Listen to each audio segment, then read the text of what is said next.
Caio Coppola, queria começar por você. A tentativa de tornar Bolsonaro elegível terá sucesso ou não? Olá, Juliana. Olá, doutor Guilherme. Saudações à nossa audiência. Não, porque no Brasil o poder não emana do povo. Hoje em dia ele emana dos tribunais. Se o Brasil vivesse uma situação de normalidade democrática, o Bolsonaro não estaria sendo processado pela tentativa não tentada de um crime imaginário em um tribunal incompetente por juízes suspeitos ou impedidos. E numa democracia plena, se alguém fosse injustamente processado, o Congresso teria o poder de anistiá-lo juntamente com outros perseguidos políticos, como estabelecem as prerrogativas do texto constitucional. Recentemente, o ministro Luiz Fux advertiu o plenário que o Brasil não tem um governo de juízes. E nesse mesmo sentido, o ministro André Mendonça pontuou que o judiciário não pode ser o fator de criação e inovação das leis, porque esse ativismo judicial, politicamente motivado, implicaria no enfraquecimento dos demais poderes. Contudo, essa é a tese vencida no STF. A maioria dos ministros entende as coisas de outra forma.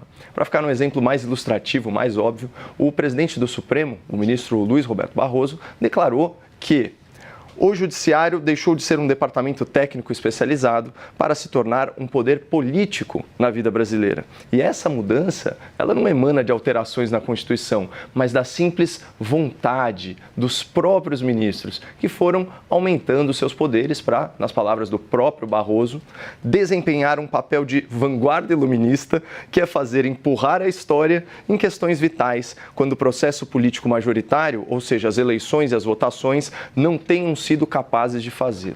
Ou seja, se os políticos eleitos não estiverem empurrando a história para onde o ministro deseja, os juízes não eleitos assumem esse papel. E os ministros, eles estão indo ainda mais longe, atuando como poder moderador da República, chegando até a mediar disputas políticas entre o Executivo e o Legislativo. É uma nova atribuição para esses juízes que não param de concentrar poder. Buscar consenso, estabelecer meio termo, negociar entre as partes envolvidas, como que vai aplicar ou não vai aplicar a lei. Então, tudo isso é muito inovador. Por isso, pouco importa o que o Congresso aprovar. Se não for do agrado da maioria dos ministros, a norma será interpretada como inconstitucional. E os ministros já declararam isso à imprensa sem o menor pudor em antecipar o seu juízo e assim contrariar as boas práticas da magistratura. Vejam só, o Globo. Ministros do STF prevêem inconstitucionalidade de anistia a Bolsonaro caso ela avance no Congresso. Magistrados lembram que o Supremo já invalidou em 2023, contrariando a Constituição, uma tentativa de perdão de Bolsonaro ao ex-deputado Daniel Silveira. Carta Capital. Moraes já disse considerar inconstitucional uma anistia a Bolsonaro. E esse juízo de valor antecipado está registrado por escrito em decisão monocrática no próprio processo contra o ex-presidente. Já a manchete aqui da CBN sugere uma solução de meio termo patrocinada supostamente por uma ala do Supremo. A anistia ampla deve ser barrada pelo STF. Ministros cogitam alternativa parcial. Proposta em análise prevê excluir Bolsonaro e aliados do perdão, mas abrir espaço para condenados que participaram da depredação. Mesmo assim, a ideia não é unanimidade dentro do STF. E nesse mesmo sentido, finalmente, a nossa CNN. Análise. A anistia só vai andar se for casada com o STF de algum modo. Discussão sobre a anistia ganha força no Congresso, mas especialistas indicam que qualquer avanço dependerá de alinhamento com o Supremo Tribunal Federal. Ou seja, quem manda é o Supremo, não é o Congresso eleito. O poder emana dos tribunais, não emana do povo. E é ingênuo esperar que a anistia a Bolsonaro passe aí pelo crivo de um tribunal assumidamente político, infestado com aliados do Lula e presidido por um juiz que já declarou publicamente ter enfrentado e derrotado o bolsonarismo. Agora, sobre o tema, me permita primeiro colocar um contexto nas coisas que meu querido Caio Coppola acabou de afirmar. Eu concordo com o Caio que a preponderância da função do STF, que tem sido clara para todos, é uma coisa triste e evitável.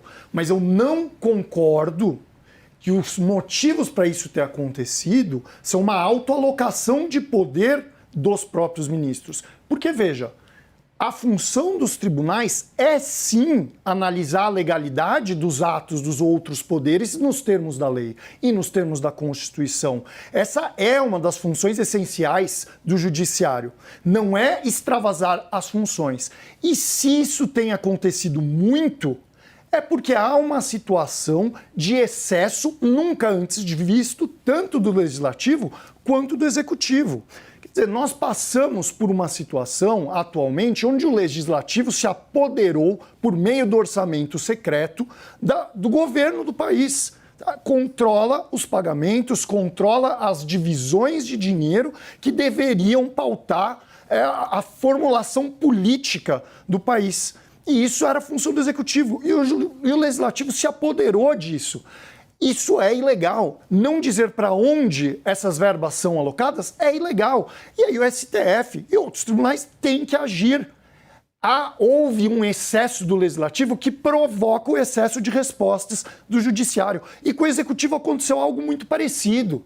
Nós temos um sistema onde o procurador de justiça, por exemplo, tem a função de tutelar ao bom cumprimento das leis pelo executivo. Quando um presidente comete atos ilícitos, a PGR tem que acusá-lo.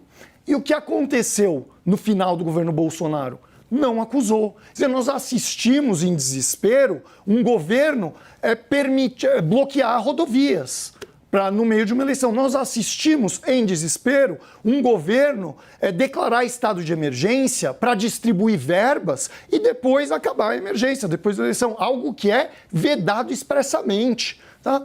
E onde a Procuradoria agiu? Não agiu. E o Judiciário acaba tendo que agir.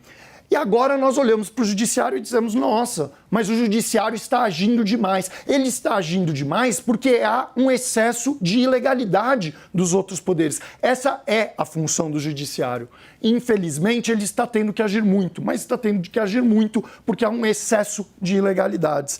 Agora, se isso vai passar ou não, o projeto de anistia, não vai passar. Não pelos motivos só que disse o Coppola, mas também porque a imagem do Bolsonaro e essa anistia focada na família Bolsonaro é uma anistia tóxica. Tá? Houve uma pesquisa da Quest em 19 de agosto, onde 69% das pessoas responderam que o Eduardo Bolsonaro está defendendo interesses da família fora do país.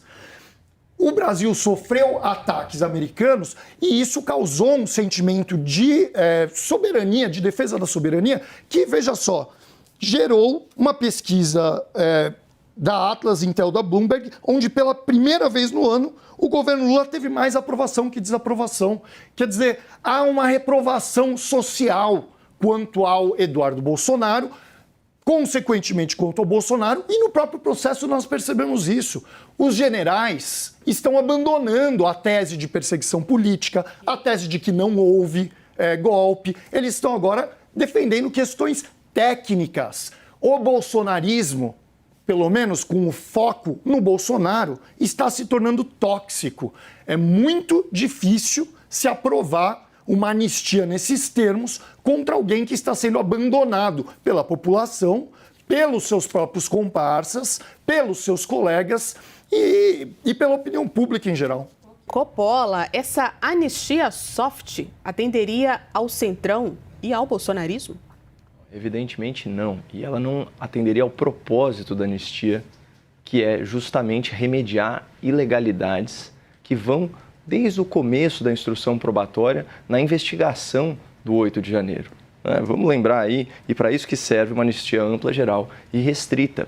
Tudo o que foi tocado pelo senhor Alexandre de Moraes está sob suspeita, especialmente depois de um evento formal, um evento oficial de delação de uma antiga autoridade do Tribunal Superior Eleitoral, que estava lá muito bem posicionada no organograma do Tribunal Superior Eleitoral, portanto, era o chefe da divisão de combate à fake news, e que denunciou ali uma série de ritos absolutamente avessos à legislação, inclusive sugerindo a forja de provas, falsidade ideológica, adulteração de documentos, conluio com agentes da imprensa marrom para fazer uma lavagem de provas, assim, a confirmarem a se confirmarem essas denúncias, e obviamente aqui a gente parte do pressuposto da presunção de inocência, ao contrário do próprio gabinete do ministro Alexandre de Moraes, que manteve as pessoas presas, apesar do pedido da PGR, simplesmente por causa das suas postagens de cunho político nas redes sociais. Não vamos cometer esse erro de pré-julgamento aqui. A se confirmarem essas denúncias é gravíssimo. E elas já seriam suficientes num país sério, numa democracia saudável, para pelo menos afastar o ministro relator ou suspender o trâmite do processo. Agora, o meu estimado debatedor, o doutor Guilherme, falou que a função precípua do Supremo é a análise da legalidade. Agora, eu peço que a nossa estimada audiência faça aí um exame do enunciado.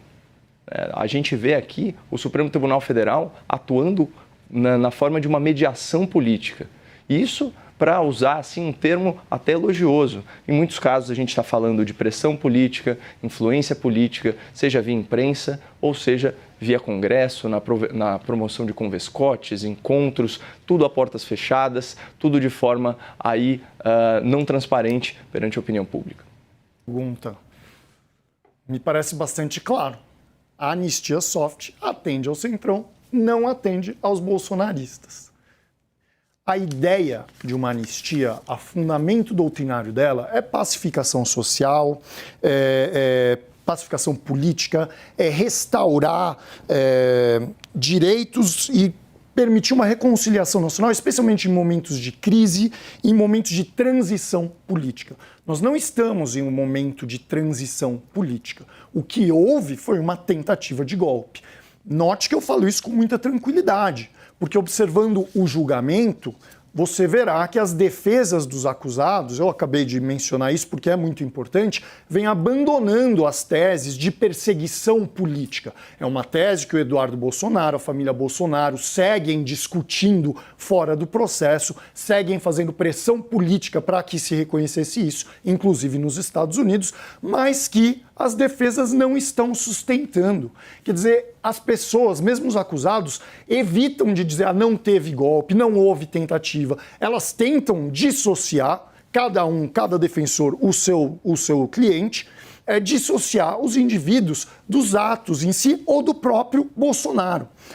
Então, houve uma tentativa de golpe, isso não é um momento de transição, e é por isso que nós não podemos anistiar crimes antidemocráticos.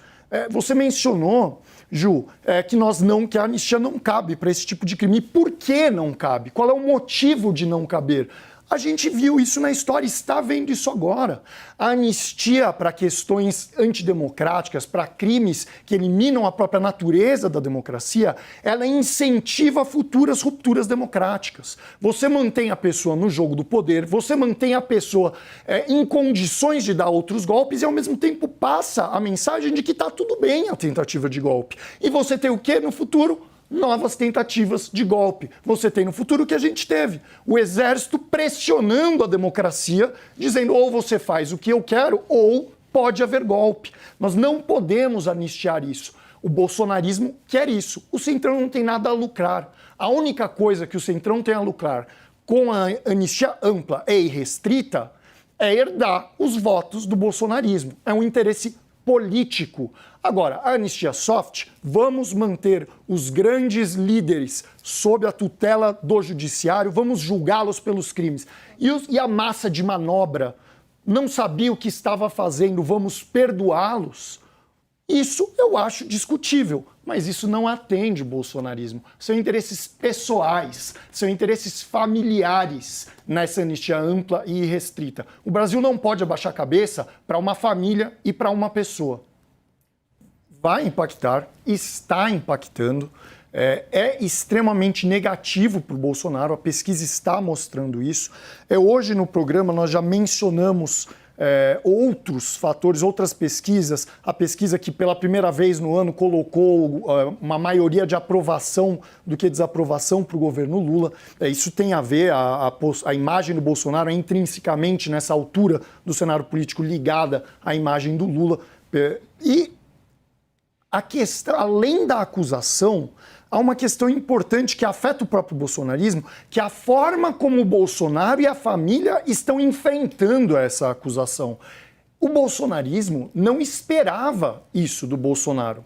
Então, notem, eu não tenho nenhum grande amor pelo Lula, mas eu acho importante mostrar a diferença entre as atitudes deles nos julgamentos históricos que nós assistimos. Quando o Lula foi acusado e julgado, ele enfrentou as acusações, esteve presente, foi firme em alegar a sua inocência, dialogou, se apresentou com muita firmeza. Quando Dilma sofreu impeachment, ela fez um discurso, aceitou o impeachment, desceu, não deu golpe e disse que a história provaria quem estava do lado errado naquele julgamento. Quando o Bolsonaro enfrentou o julgamento, ele foi à corte fazer piadinha de que convidaria o Alexandre de Moraes para ser seu vice, chorou quando foi em uma missa, quando declararam que ele não seria preso. Ele agora não se apresenta ao julgamento. Isso impacta o próprio bolsonarismo. O bolsonarismo não esperava isso do Bolsonaro, esperava outra imagem do herói que eles criaram no imaginário popular que nunca existiu. E isso está desnudando o Bolsonaro. Isso vai ter um impacto eterno, não é só o julgamento, é a postura dele. Coppola, concorda? Como o julgamento impacta Bolsonaro? Bom, vamos lá. Sem querer causar grandes polêmicas, né? A gente tem números para tudo. Quando a gente pega aqui os dados, por exemplo, da consultoria Palver, 88% das mensagens virais analisadas em 100 mil grupos de WhatsApp e Telegram foram, por exemplo, contrárias aí à prisão domiciliar imposta contra Bolsonaro. Da mesma forma, a Quaest colocou que 2/3 das mensagens, isso de todas as mensagens, de todas as menções, também foram contra. Então, muito do que se fala sobre esse julgamento e também do uso dele nas redes sociais está atrelado ao fato de que você tem metade do Brasil torcendo aí pela narrativa do golpe, pela condenação do presidente, é um país polarizado.